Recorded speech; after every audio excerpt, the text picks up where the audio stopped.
Chandigarh mayor चुनाव की मतगणना में कथित धांधली को लेकर सुप्रीम कोर्ट ने सख्ती दिखाते हुए आगामी बैठकों को अगली सुनवाई तक टाल दी है।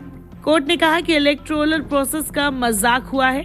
कैमरे में रिकॉर्ड रिटर्निंग ऑफिसर की हरकतों को देखने के बाद chief justice of India DY Chandrachud ने कहा कि रिटर्निंग ऑफिसर कैमरे की तरफ देख रहा है। वो कैमरे की तरफ क्यों देख रहा है? उसका व्यवहार संदिग्ध है। चंडीगढ़ मेयर चुनाव क्या नए सिरे से कराए जा सकते हैं? सुप्रीम कोर्ट की टिप्पणी से इस बात की अटकलें और तेज हो गई है। इस चुनाव में कथित गड़बड़ी से नाराज प्रधान न्यायाधीश DY चंद्रचूड़ की अध्यक्षता वाली 3 न्यायाधीशों की पीठ ने कहा कि अदालत इस प्रकार से लोकतंत्र की हत्या नहीं करने देगी। सुप्रीम कोर्ट चुनावी प्रक्रिया की शुचिता से संतुष्ट नहीं होने पर नए सिरे से चुनाव कराने का आदेश देगी।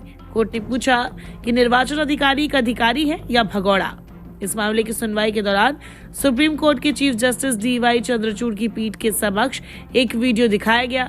ये वीडियो मतदान के समय का था। ये वीडियो उस समय का था जब वोट को अयोग्य ठहराया जा रहा था। CJI ने वीडियो देखने के दौरान ये कहा कि क्या ये बैलेट पेपर है? वो हिस्सा कहा है जिसमें आप दावा कर रहे हैं कि ऑफिसर बैलेट पेपर लेकर चले गए।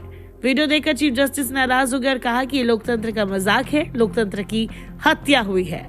ये क्या रिटर्निंग ऑफिसर करता है? हम नहीं चाहते कि देश में लोकतंत्र की हत्या हो। शीर्ष अदालत ने चंडीगढ़ महापौर चुनाव मामले में 19 फरवरी को अगली सुनवाई के दौरान उनकी व्यक्तिगत उपस्थिति का निर्देश देने के अलावा मतपत्रों और चुनाव कार्यवाही की वीडियो को संरक्षित करने का भी आदेश दिया। चीफ जस्टिस ने पीठासीन अधिकारी के बर्ताव पर सवाल उठाते हुए कहा कि इस व्यक्ति पर केस चलना चाहिए। चंडीगढ़ के अधिकारियों की ओर से न्यायालय में पेश हुए सॉलिसिटर जनरल तुषार मेहता ने पीठ से कहा, न्यायालय के पास तस्वीर का केवल एक पहलू है। चुनिंदा रूप से कही गई किसी बात के आधार पर कोई राय ना बनाए। कोर्ट ने यहाँ आदेश महापौर का चुनाव हारने वाले आम आदमी पार्टी के पार्षद कुलदीप कुमार की उस याचिका पर गौर करने के बाद दिया जिसमें कहा गया था कि निर्वाचन अधिकारी ने कांग्रेस आप गठबंधन के पार्षदों के 8 मतपत्रों पर निशान लगाते हुए उन्हें अमान्य करार दिया।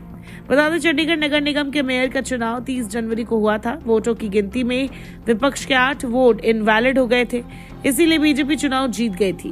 बीजेपी सभी 3 पद जीत गई थी। महापौर पद के लिए हुए चुनाव में बीजेपी के मनोज सोनकर ने आपके कुलदीप कुमार को हराया था। सोनकर को 16 जबकि उनके प्रतिद्वंदी कुमार को 12 वोट मिले थे। वह 8 वोट को अवैध घोषित कर दिया गया था।